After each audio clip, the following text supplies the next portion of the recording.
right now, considering the tariffs. I mean, they're booing the Yeah, but I don't think that has necessarily changed the calculus. They were opposed to the legislation. Canada was opposed in 2019. They sent emissaries down here because why? Because they're protecting subsidies for themselves. That's why. If we're able to buy at cheaper prices, that is going to be potentially impact the supply that they have. It potentially could cause some of the Canadians to have to pay more. I mean, we subsidize Canada with drugs. We pay higher prices because the patents apply here in the United States. Canada pays dirt cheap. Europe pays not as cheap as Canada by and large, but still much cheaper.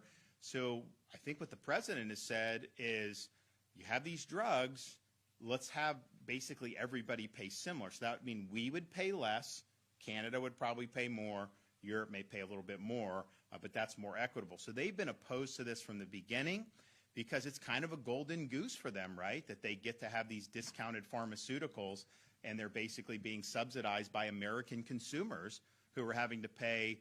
Some of the drugs in Canada are like 20 cents on the dollar, the same exact drug as you have in the United States of America. So yes, there's going to be opposition to that, and that's irrespective of what they're doing now in terms of booing the United States. Although I will note, I see this article, I put something out, says, oh, Canadians rethinking, going to Florida in light of the tensions.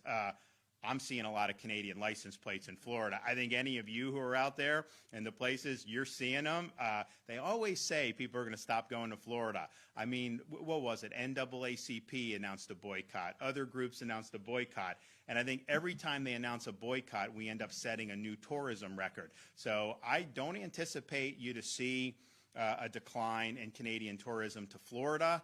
I think that they want to get out of the cold and come down, and this is something that I've been used to pretty much my whole life. I mean, when you grow up in Dunedin, they have the Toronto Blue Jays spring training. So as you get into February, I would say like a third of the license plates in Dunedin can be Ontario license plates at some point. I mean, they're everywhere. They stay for the spring training, then they go back up when it gets a little warmer in Canada, and they have a right to do it. But the reality is don't tell me you're not going to come to Florida. I mean, I am totally fine if you honestly mean it and you say it, but it's just like, how many times have we lived that? Remember when they were going to move Disney to Columbus, Ohio? They were going to do all that. Disney's going to leave. I mean, they just announced, $18 billion in investment in Central Florida. So I think you're going to continue to see Canadians coming down here. And I would also just point out, this Trudeau government is on the way out one way or another, it seems, that he's going to be gone regardless of the outcome of the election.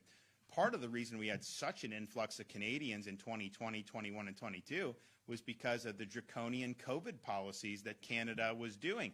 Remember, the Toronto Blue Jays had to play in Dunedin, Florida, because Canada wouldn't let them play in Toronto because of the draconian restrictions. We had people coming down because they wanted to escape being forced to take the mNRA jab, people that were escaping lockdowns and other types of really, really tough policies in Canada. So I think that the Trudeau government, I think they treated the people very poorly for a number of years, and I think that's part of the reason why we've seen an uptick in the number of people from Canada that have come, and some of them moved here permanently because they wanted to escape that. So that's why I don't think you're going to see much of a change in that. Okay, we'll see you.